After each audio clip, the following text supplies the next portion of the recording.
آپ اور ہم نے دیکھا اور پڑھا کہ اس میں فاروق اعظم کی شہادت ہوئی، حضرت عثمان ذو النورین کی شہادت ہوئی، مولا علی حضرت علی کی شہادت ہوئی۔ تو میرے عزت دار اور ماں اور بہنوں، آپ اور ہم نے اللہ کے رسول صلی اللہ علیہ وسلم کی حدیث شریف کو سنا، جس میں رسول اللہ صلی اللہ علیہ وسلم نے ان مجاہدین کا ذکر کیا جو اس دین حق پر چلتے تھے۔ حدیث شریف میں آیا کہ ایک مرتبہ آقا دو عالم صلی اللہ علیہ وسلم نے فرمایا کہ ایک مرتبہ فرعون کے دربار میں ایک خاتون تھی جو فرعون کی بیٹی کے لیے مامور کر دی گئی تھی۔ وہ فرعون کے بیٹی کے بال میں کنگا کر رہی تھی اور کنگھی اس کے ہاتھ سے نیچے گر گئی، تو اس نے جھک کر جب اس کنگھی کو اٹھایا تو اس کی زبان سے یہ الفاظ نکلے کہ آمنت برب موسیٰ اور ہارون۔ فرعون کی بیٹی کو بڑا غصہ آیا، اس نے کہا کہ کیا تو میرے باپ کو اپنا خدا نہیں مانتی؟ تو اس خاتون نے کہا کہ نہیں، میرا رب تو وہ ہے جو موسیٰ اور ہارون کا ہے۔ وہ جا کر اپنے باپ سے شکایت کرتی کہ ایک محل میں کام کرنے والی عورت ہے جس کو تمام آرام اور آسائش کی سہولتیں دستیاب ہیں، مگر وہ تجھے اپنا خدا نہیں مانتی۔ فرعون اس کو اپنے دربار میں بلاتا ہے اور اس سے پوچھتا ہے، بتا کیا تو مجھے خدا نہیں مانتی؟ تو اس خاتون نے بڑی اطمینان اور بہادری کے ساتھ جواب دیا کہ ہرگز نہیں، میرا رب وہ ہے جو موسیٰ اور ہارون کا ہے۔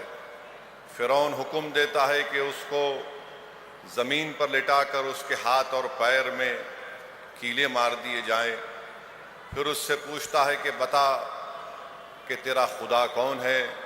تو وہ بہادر خاتون کہتی ہے کہ آمنت برب موسیٰ اور ہارون۔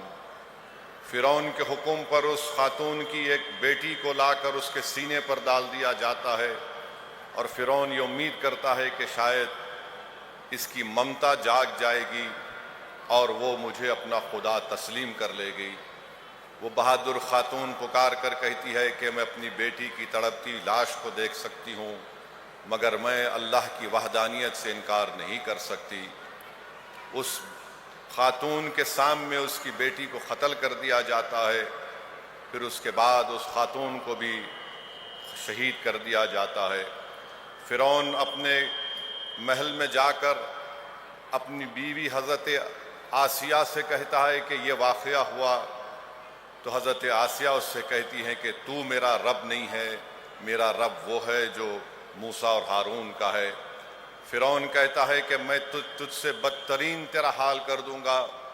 حضرت آسیہ فرماتی ہیں کہ میرا رب وہ ہے جو موسیٰ اور ہارون کا ہے، تو میرا رب نہیں ہے۔ بھرے دربار میں ان پر ظلم کیا جاتا ہے، ان کی چمڑی ادھیڑی جاتی ہے، مگر وہ نیک خاتون اپنی زبان سے ہی کہتی ہے کہ آمنت برب موسیٰ اور ہارون۔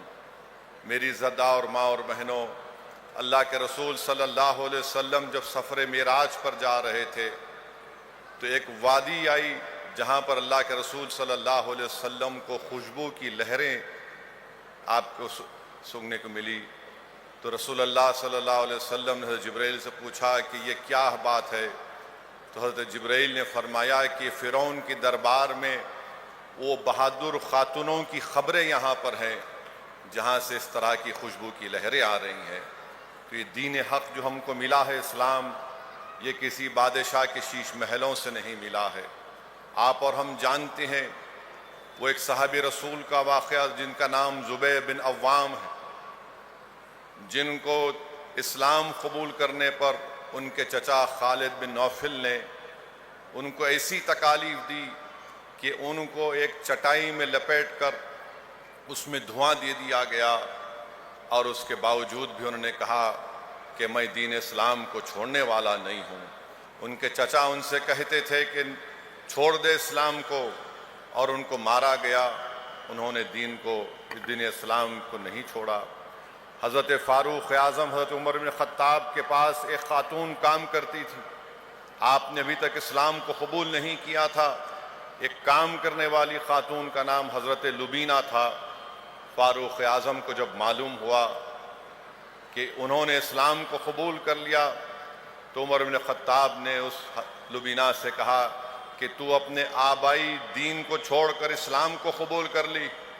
پھر اس کو بے انتہا مارا، اور جب تھوڑی دیر کے لیے رک گئے تو حضرت فاروق اعظم نے اس سے کہا کہ میں اس لیے نہیں رکا ہوں، تجھ پہ رحم کرنے کے لیے تھوڑی دیر آرام کروں گا اور پھر تجھے ماروں گا۔ تو وہ خاتون حضرت لبینہ کہتی ہے کہ عمر، اس دل میں اللہ کی محبت سما چکی ہے، اس دل میں محمد صلی اللہ علیہ وسلم کی محبت سما چکی ہے، تم مارو یا جو کچھ کرتے کرو مجھے، میں اس دین کو چھوڑنے والی نہیں ہوں۔ حضرت لبینہ رضی اللہ تعالیٰ عنہ سے عمر بن خطاب رضی اللہ تعالیٰ عنہ پوچھتے ہیں کہ آخر کیا بات ہے کہ تو نے اس دین کو قبول کیا؟ تو نیک بخت خاتون ان سے مخاطب ہو کر کہتی ہے کہ تم کیسے ہو کہ تم اس خدا کی عبادت نہیں کرتے جو زمین و آسمان کا خالق ہے، تم اس کو اپنا معبود مانتے ہو جو اب تم اس کو ہاتھوں سے بناتے ہو۔ تو میری زدہ اور ماں اور بہنوں، یہ دین ہم کو ان لوگوں سے ملا، اور یہ خواتین کا جلسہ ہے۔ آپ جانتی ہیں کہ اس دین کے لیے سب سے پہلے اگر کسی نے اپنی جان کی قربانی دی تو حضرت سمیہ تھی، جن کو ابو جہل نے نیزہ مار کر شہید کر دیا تھا۔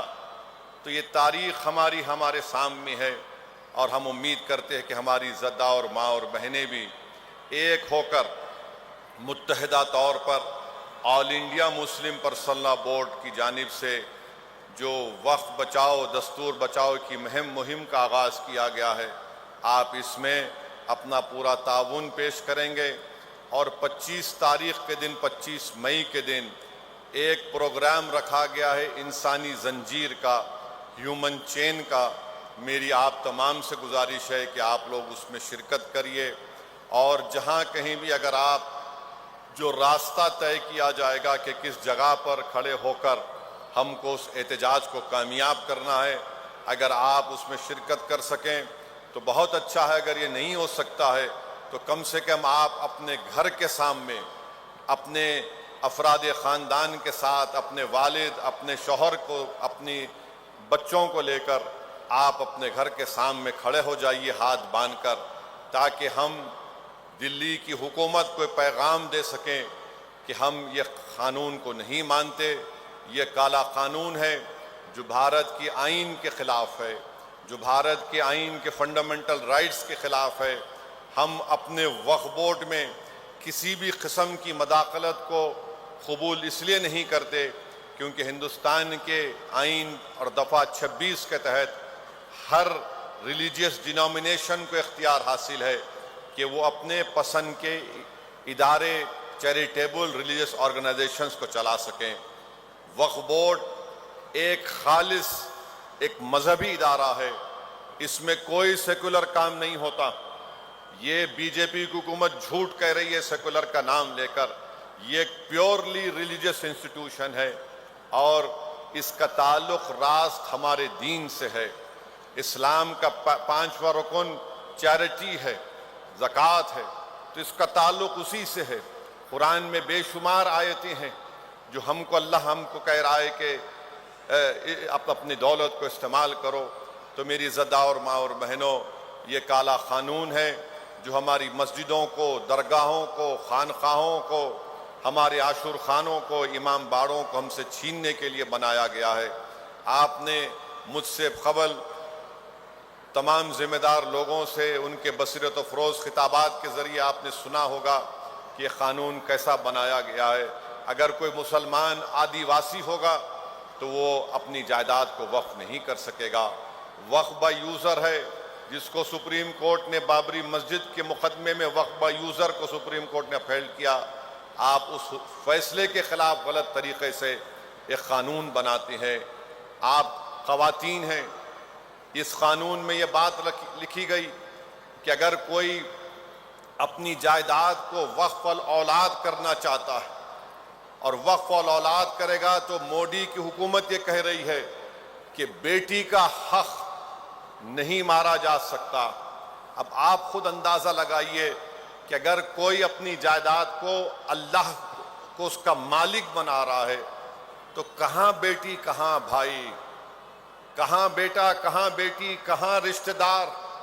مگر یہ حکومت کہتی ہے کہ وقف اولاد آپ اس وقت تک نہیں کر سکتے جب تک کہ آپ یہ بتا نہ دیں کہ بچوں کا حق نہیں مارا جائے گا۔ یہ عجیب و غریب بات ہے کہ جائیداد میری ہے ہندوستان کی آئین کی سیکشن 300 کے تحت۔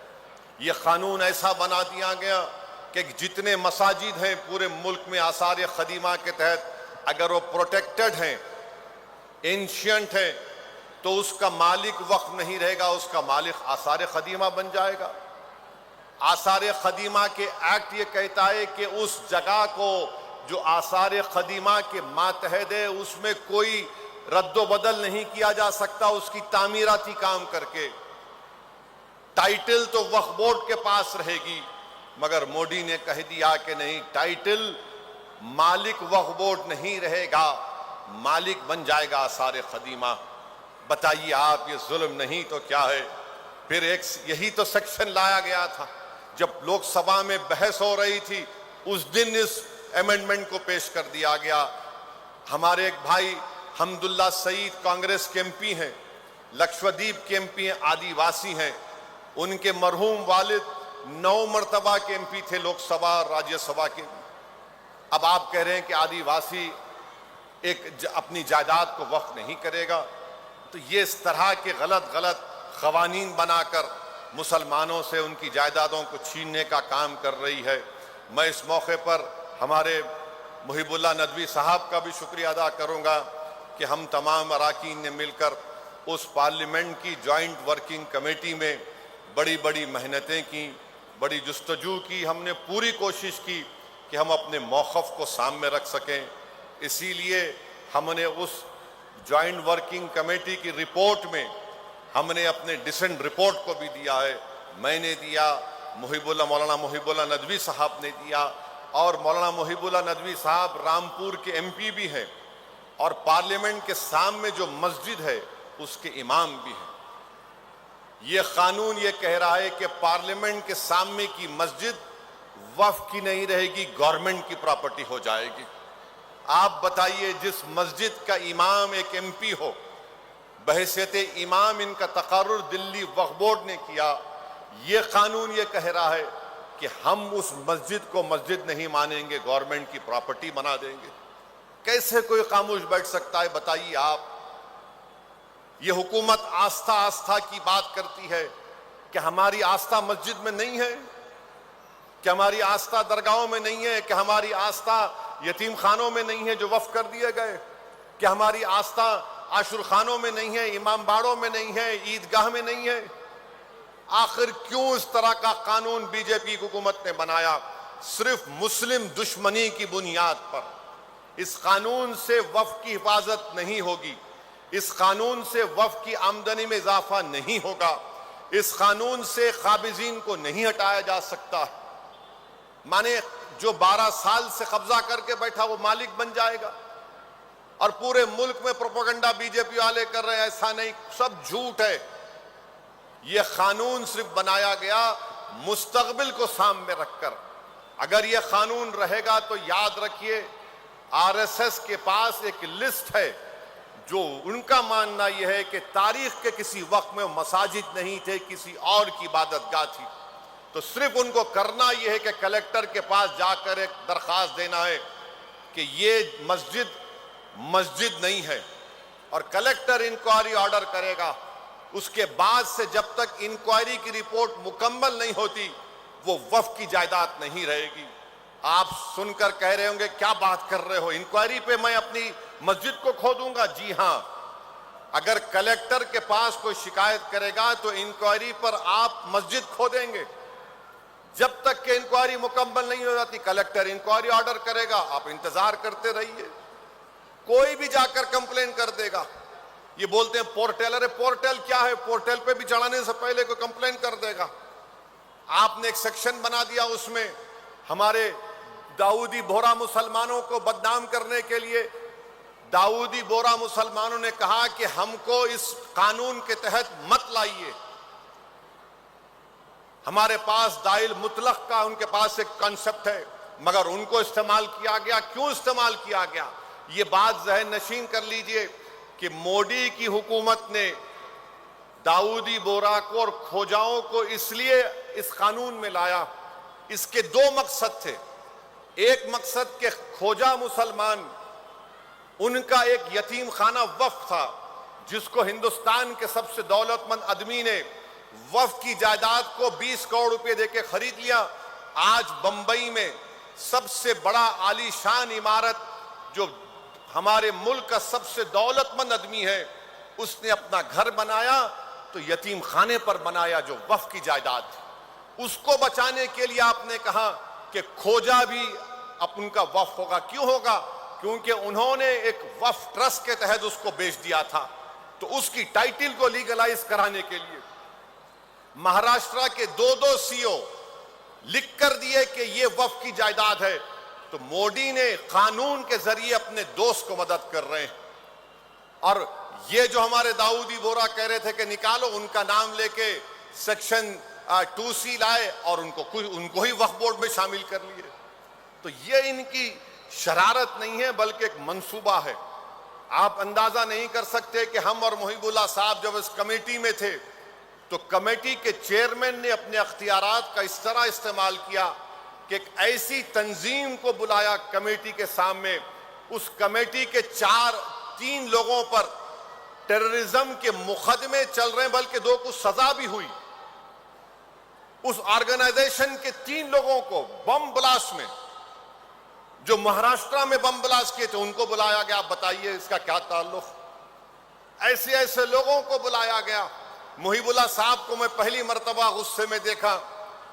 ریٹائرڈ ہائی کورٹ کے ججز ہیں، ریٹائرڈ لا یونیورسٹی کے وائس چانسلر ہیں، اور جب ہم ان سے پوچھے کہ یہ بتائیے کہ 5 سال مسلمان ہونے کی شرط کا مطلب کیا ہے، جب میں نے یہ ریٹائرڈ وائس چانسلر جو لا یونیورسٹی کے تو ان سے پوچھا کہ بتائیے محترمہ، اگر کوئی 5 سال تک نہیں دے سکتا تو کیا 5 سال تک دوسرے مذہب کو دے سکتا ہے؟ تو محترمہ جو ریٹائرڈ وائس چانسلر ہیں لا یونیورسٹی کے، انہوں نے کہا ہاں بالکل وہ دے سکتا ہے کسی عبادت گاہ کو. میں نے پوچھا پھر مسجد کو نہیں دے سکتا؟ بولے نہیں، مسجد کو نہیں 5 سال تک. میں نے کہا کیا یہ دوسرے دھرموں میں ایسا ہوتا ہے کہ 5 سال تک تم اگر کسی دھرم کو مانتے، کیسے بتائیں گے کہ مثال کے طور پر آپ خاتون ہیں، آپ وقف کرنا چاہ رہے ہیں، کون آ کر دیکھے گا کہ آپ دین پر چل رہے نہیں چل رہے؟ کون طے کرے گا؟ اور انگریزی کا ورڈ ہے کنٹروینس لکھا آپ نے، کہاں سے طے ہوگا؟ مقصد کیا ہے کہ چھین لینا. بلکہ وہ محترمہ جاتے وقت مجھے ایسی غلط الفاظ میں، ان پارلیمنٹری لینگویج میں مجھ پر ایک تانا مار کے گئے. اس وقت محب اللہ صاحب اٹھ گئے، مجھے ان کو بڑی مشکل سے روکنا پڑا، ورنہ ماحول کچھ اور ہو